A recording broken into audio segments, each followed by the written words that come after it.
afternoon.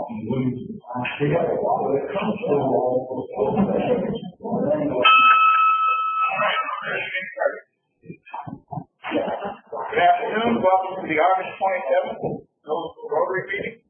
Please silence your cell phones. Yeah, the policy comes up to lead us to the prayer of the pledge of Rotary Test.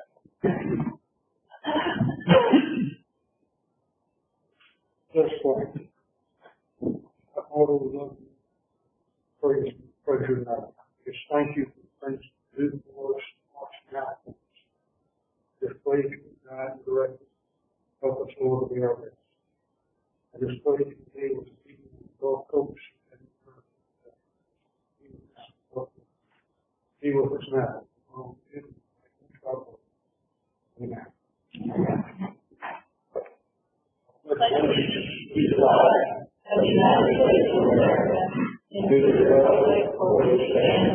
One nation, under God, indivisible, with liberty and justice for all.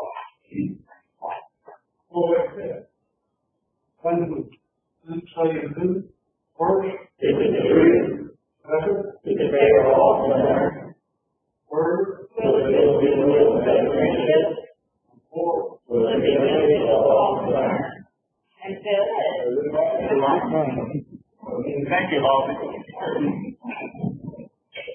As you sit down, please remember to put donations in the blue bucket.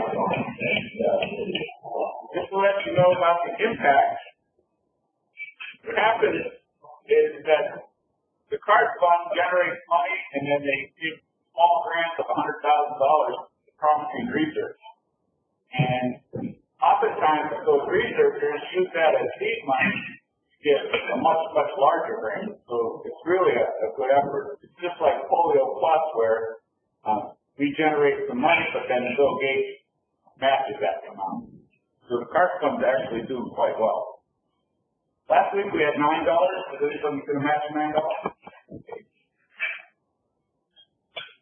Got Bill, Karen, Jeff, and okay.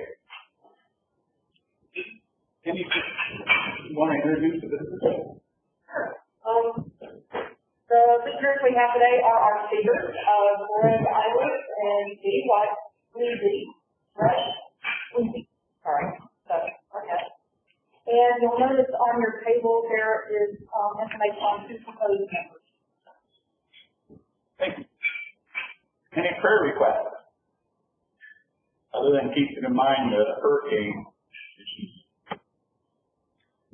All right, I have a couple of announcements. You should have got an email yesterday about the elevator pitch that we're going to continue to support.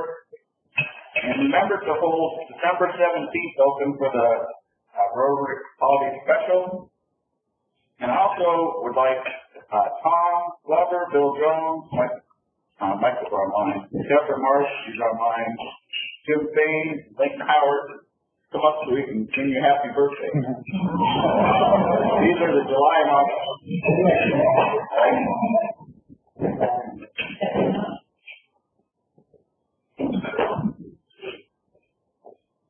All right. Happy birthday to you. Happy birthday to you. Happy birthday to you.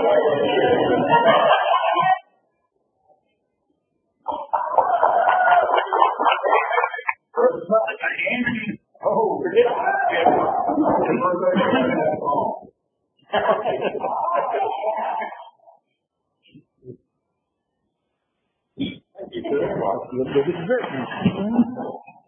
Any other announcements? Hey, Jennifer, you want to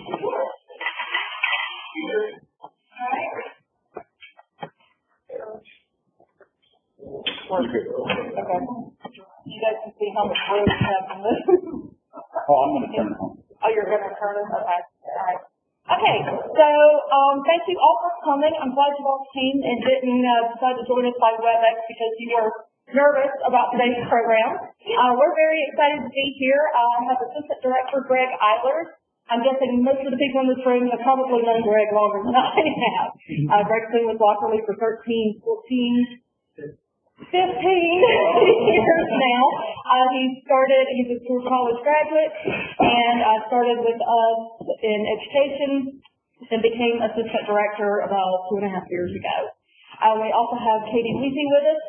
She is a senior at Georgia College, environmental studies major, hopefully her last semester, and she is our intern this semester. So, guess we'll turn it over to you guys. All right. What do you need? Right here, word? Yep.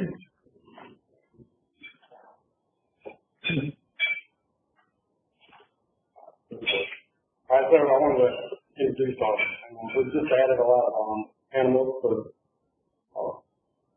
group of stuff that the Arboretum we can use for our education programs. We're going to start with the easy one. We have a box turtle. Box turtle's name is Sparky. Sparky's a male box turtle. There's a few cool things you can tell by a box turtle just by looking at it. It's got a head poking out here. Usually if it has red eyes, it's male. So you ever pick them up and wonder why some have red eyes and some don't? Not all males have red eyes, but most females have red eyes. So another way you can tell is underneath. We have the shell on the male is curved up inside, and the female is flat. So that's the two that keep you quick. Look at it, shell ways about the box turtle. Now, box turtles have kind of cool there. Scales, which are like a fingerprint, very unique. The reason they're called box turtle, we have a piece right here. When they go in, I'm sure all of you have seen at some point where they go in and completely close up. And one turtle does like a box. So you put their whole body inside their shell.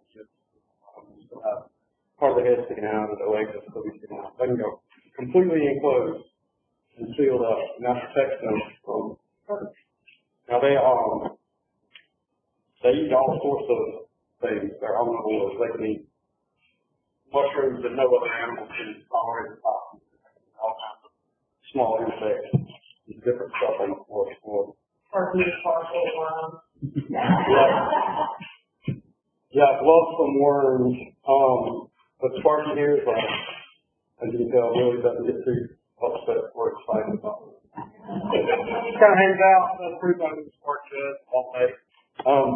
When they're at the Arboretum and not out visiting, they're now things like the roof museum so that people, visitors can come to look at everything.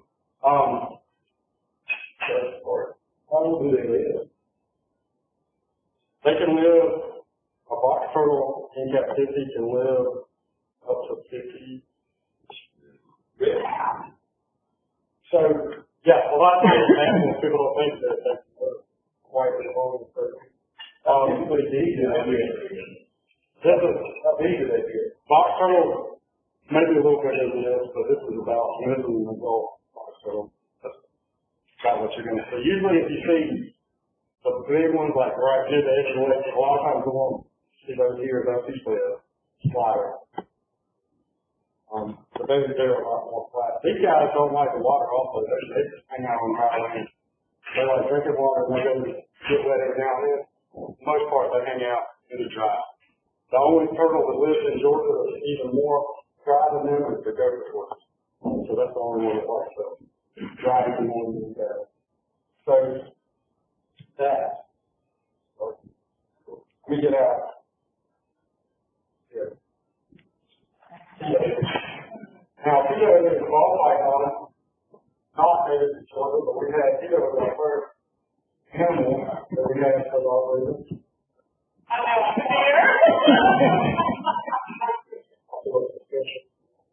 We have Tito is a ball python, common, but is we have the ball python also Africa. There was a grassland. She hasn't been camouflaged in tall grass, but she's similar to pattern to a lot of our stuff. We'll probably wrap up on things. She's like the calmest snake ever. She's been held by thousands of Fulton County students. She's a real large all-python. This is full grown, for sure. They don't, if you read the book, she's like at the top end of the book. Now, these can live to be 30 years or so in captivity, maybe longer. She eats rodents exclusively. She will not eat anything at all. So she likes to hang out in the grass and wait for things to go by. So she's still most of the time. This is her being really active. Like she's nocturnal, so sometimes in the middle of the night she's just moving around, but smart. What she does. Now, ball pythons, one of the cool things about a ball python, that's why they're called a ball python. They tend to get scared and ball up. A big old mom. You see how she's twisted up now? That's just her being comfortable. But if she gets nervous, one of the ways I tell is her head gets tucked in and she just makes a ball. And that's a defense for her, because if she was being attacked by a predator, it protects her head. So she might get pieces missing, but she wouldn't lose her life quickly. Now, they do that on nests, especially. She's a female, she's laid eggs with the snake. With the snake, that's really about the only way to go. They have other laid eggs. And she has. And a lot of times, even with the females, if they're not around, other snakes they won't ever leave at all. It's not like a chicken that's going to lay regardless if it's laying. So, Katie, you're home. Tito, I'll talk about some other stuff. Now, Tito, like I said, she's a really big instinct constrictor, so as I'm wiggling my fingers around, her instinct is to get tighter and tighter and tighter. She thinks I'm trying to do it. Yeah. Yeah. There's no problem. Now, if she yawns, she opens her mouth real wide. That's the only time I've ever seen her open her mouth real wide.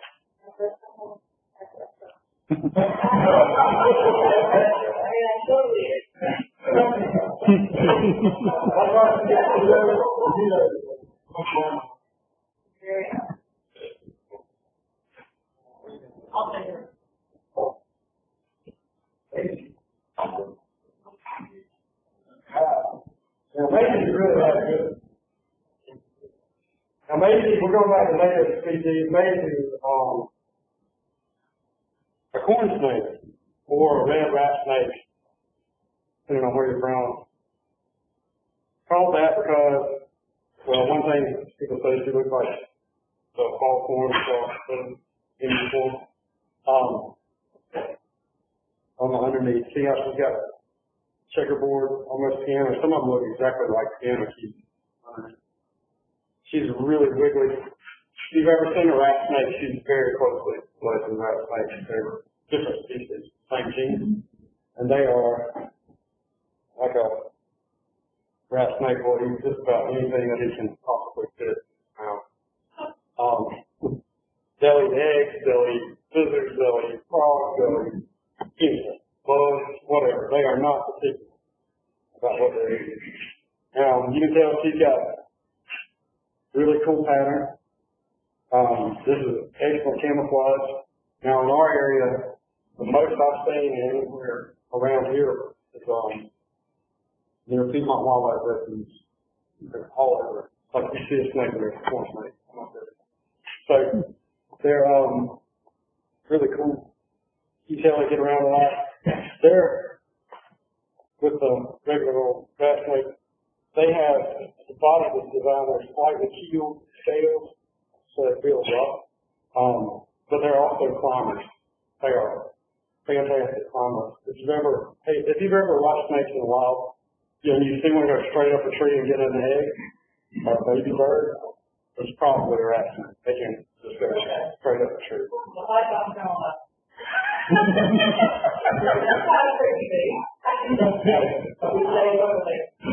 Oh, she's fine.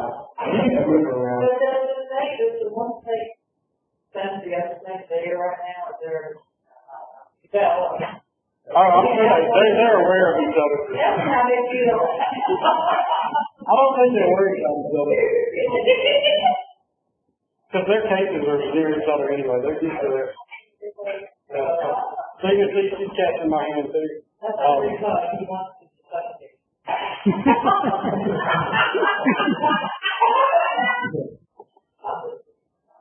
So, what I always tell them when they're threatening me is that they need to remember that I can. And then they calm down. So anyway, that's maybe our point made. I'm gonna go ahead and put her. Okay.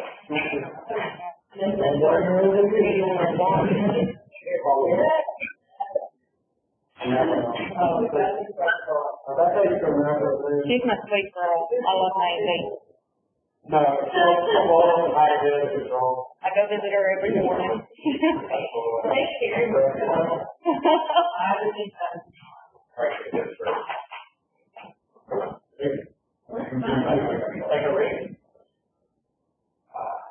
He doesn't have any.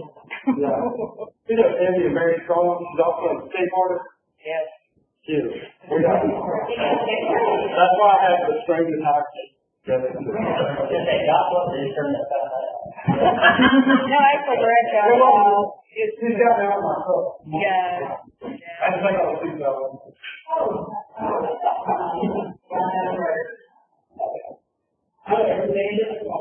I almost lost Maisie in the Woods Museum the other day. I was walking around with her and we have a log. She was checking out the log. And I'm like, okay, I'll lean down, let her check it. She was out of my arms like that and up under that log. I'm like, great. I've got to call her. Yeah, Randy in here. Trying to let me tell more.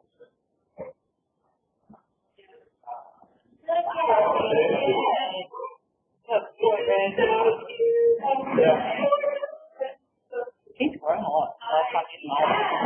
So, we have Randy, our American. It's all.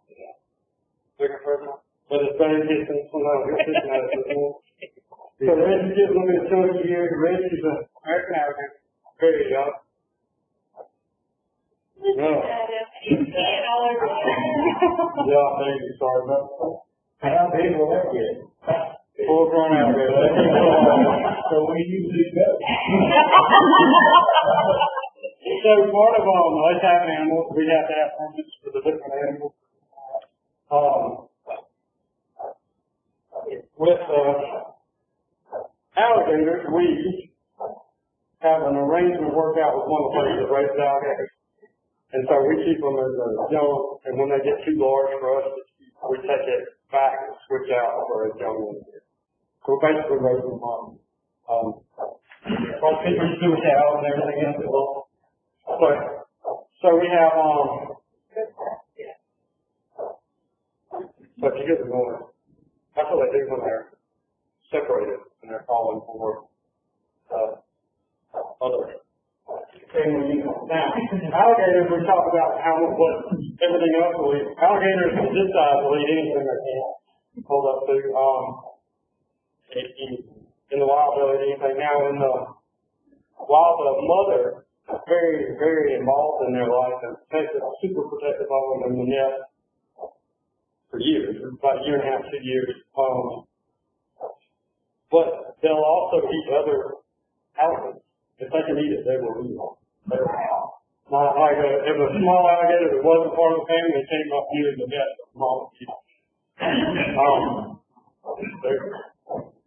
Just how they are. They want to survive, so they will do what they got to do.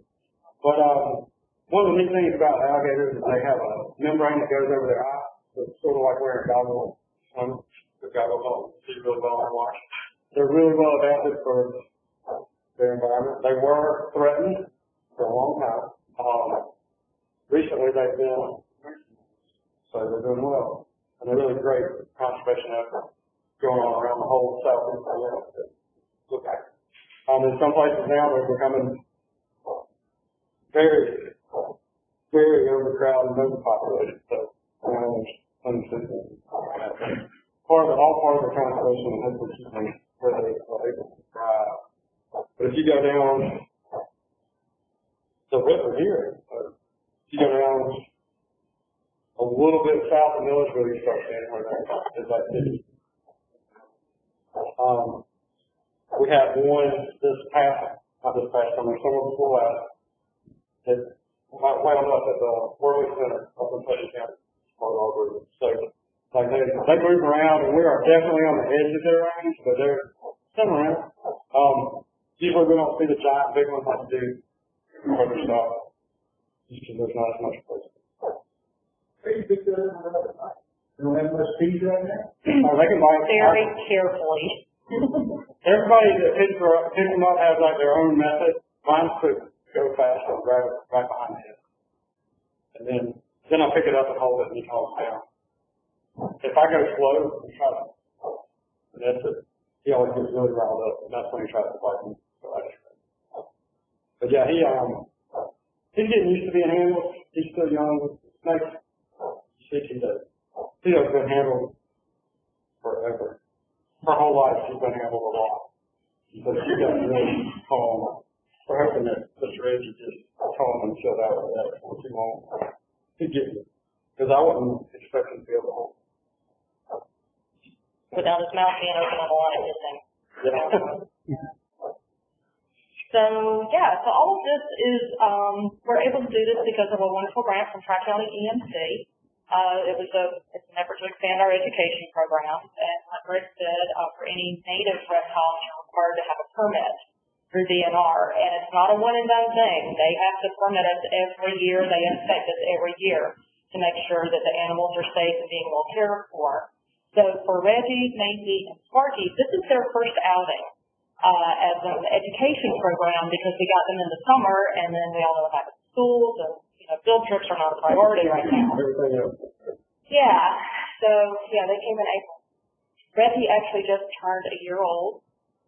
We heard that he was born in August of last year, so happy birthday, Reggie. Good included you. So this is thanks for letting us come today. This is good for us, it's good for the animals. They're used to being handled. And all of us handle them regularly. I love Macy and Tito. I handle them every day. Reggie and I are working on it. We have a complicated relationship right now.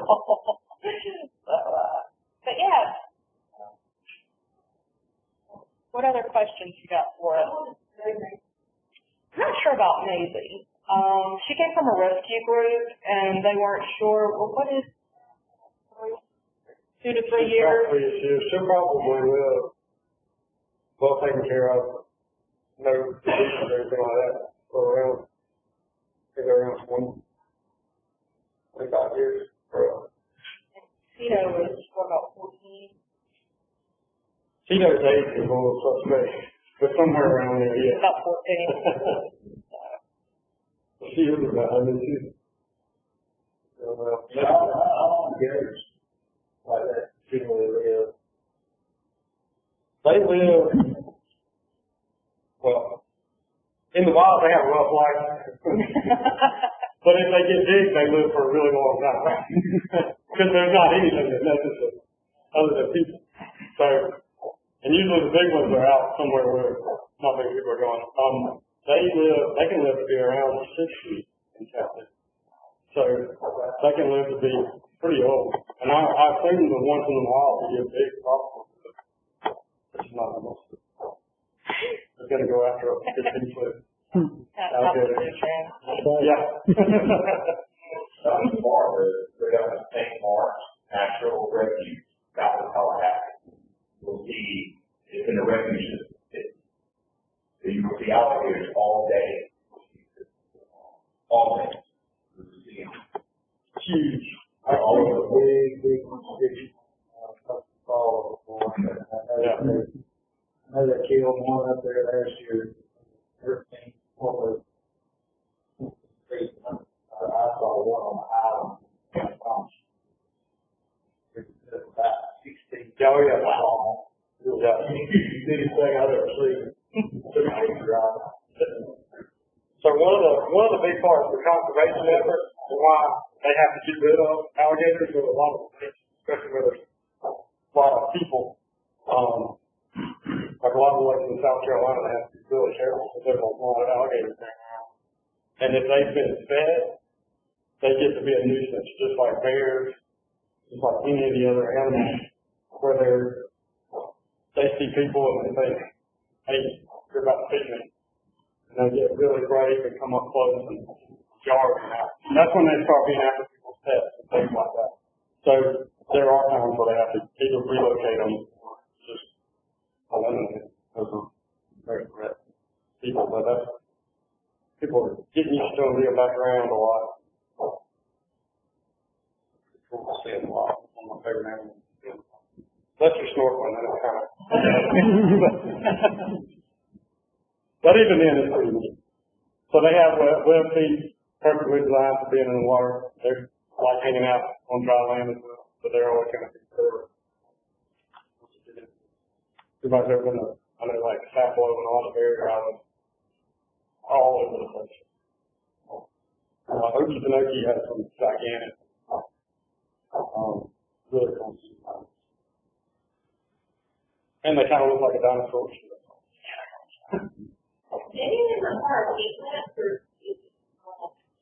We have heat lamps for all of them. Yeah, they're all cold-blooded, so they all rely on the environment for their temperature regulation and so on. So they do need the heat lamps. Doesn't the fun Lucy is really interested in my armpit right now? Warm in there? Yeah, they're pretty much, if they're somewhere warm, they're going to try to find it. That's why Reggie calms down sitting in my hand. Yeah. Is that, because it's all warm in the belly of it. So we're going to be here for a little while after the meeting if anyone's brave and wants to handle or touch. Not sure I would recommend handling Reggie, but you can definitely handle Vito or Macy.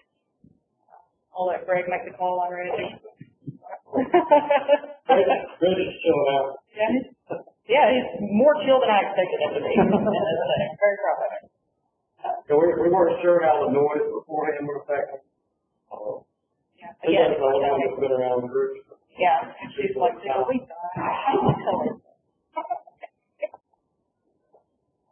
Okay. Thanks. All right, cool.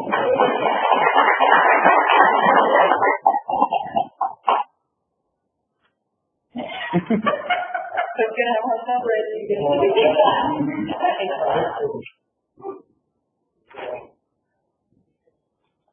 Thank you very much. Okay, next week, Dr. Maurice Price is going to give us an update on the Baldwin County Schools. Any other announcements? Okay, then we're adjourned.